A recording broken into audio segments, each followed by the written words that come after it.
So today is a special occasion because, as you guys know, I don't often cover PlayStation stuff on this channel for reasons that I've already detailed in a previous video, and I'll leave a link to that video in the description, but long story short, I still absolutely love PlayStation. I'm just very open about Xbox being my preferred platform. And I also think that there's many other YouTubers, who cover PlayStation better than I ever could.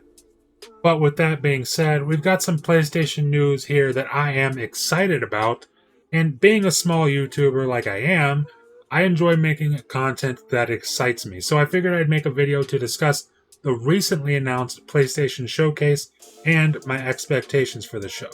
So with all that being said, let's get started.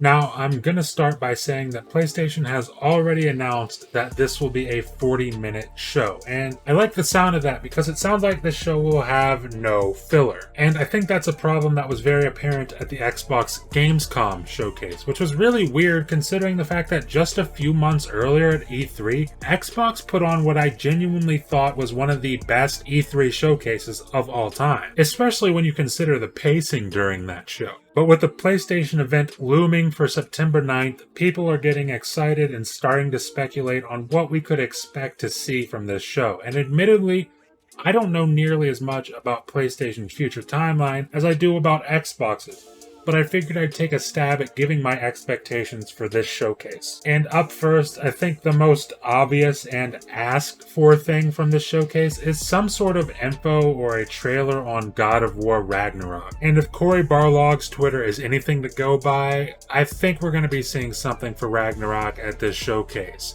because he is dropping some pretty serious hints. And people are absolutely dying for some sort of confirmation that this game is real outside of a logo, and honestly, I'm right there with them. 2018's God of War was one of my favorite games of last generation, and I've got no doubt that Ragnarok will be one of my favorite games from this generation. Not to mention, I'm a sucker for all that Norse mythology and gaming.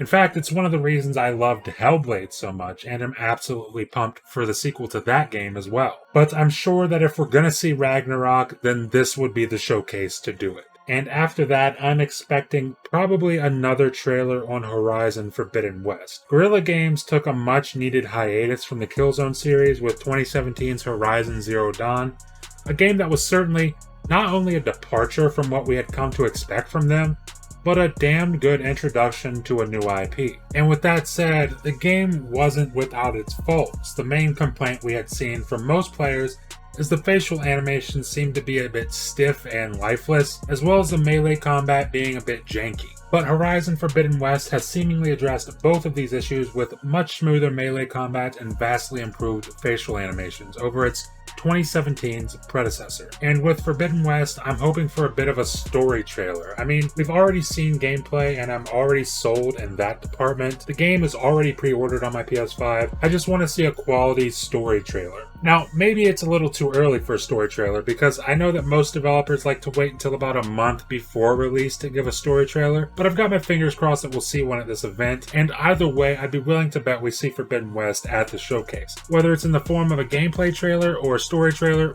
we'll have to wait and see. And up next, I think it's fair to expect to see Gran Turismo 7 at this showcase. Gran Turismo Sport was a game that had many people divided. It seemed like it was a game that you either loved or hated. I remember picking it up on sale at GameStop and trying it for about 2 hours, and I never really touched it again. And that sucks because I kind of grew up on Gran Turismo, as most other 90s kids did with their PS1s and PS2s. In fact, to this day, Gran Turismo 3 on PS2 is one of my favorite racing games of all time. Hopefully these devs can find that magic for GT7 that made the classic Gran Turismo games so great. We already know the game is cross-generation with PS4 and PS5, and it's going to be an absolute showpiece for the PS5. And up next is where things become a little bit less obvious, I think. I mean, I would imagine we see some sort of final trailer for both Deathloop and Kena, Bridge of Spirits, as both of those games are set to release this month, but I wouldn't expect too much time to be allotted to those games, especially since it's only a 40-minute showcase. And I'm also sure we'll see some sort of trailer for the new COD there, which honestly doesn't excite me much, but hopefully the fans of the series enjoy it. And up next is where things get really exciting for me, because I really hope that we get to see some sort of new IP. Or maybe a revival of an old IP. I think a new IP would certainly be exciting, but after listening to the latest Go Live podcast on Game On Daily, they had a conversation about what to expect from the upcoming showcase, and they talked rather extensively about a possible revival to the PS3 shooter series Resistance. And this would be a dream come true for me, because as someone who enjoyed the Killzone series back on PS3, I genuinely think that Resistance was just the better series, and in my opinion, it's the best FPS games that PlayStation has ever made. And if they brought that game back as a next-gen only game on PS5, it would be absolutely insane.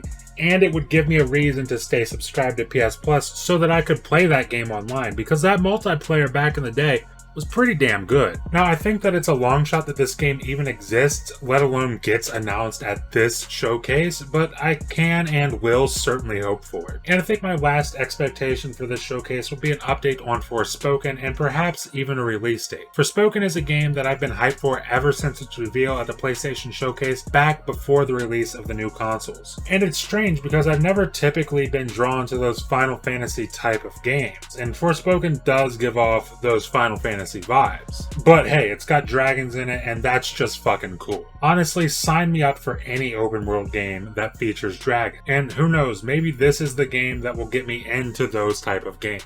But that's really all I've got for this video. Like I said in the intro, I'm excited to see what PlayStation has to offer headed into 2022 and beyond at this showcase. But what are you guys most excited for?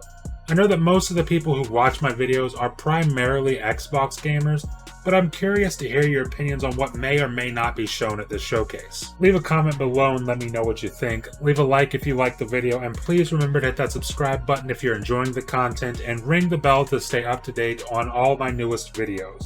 Thank you for watching, and I'll see you in the next video.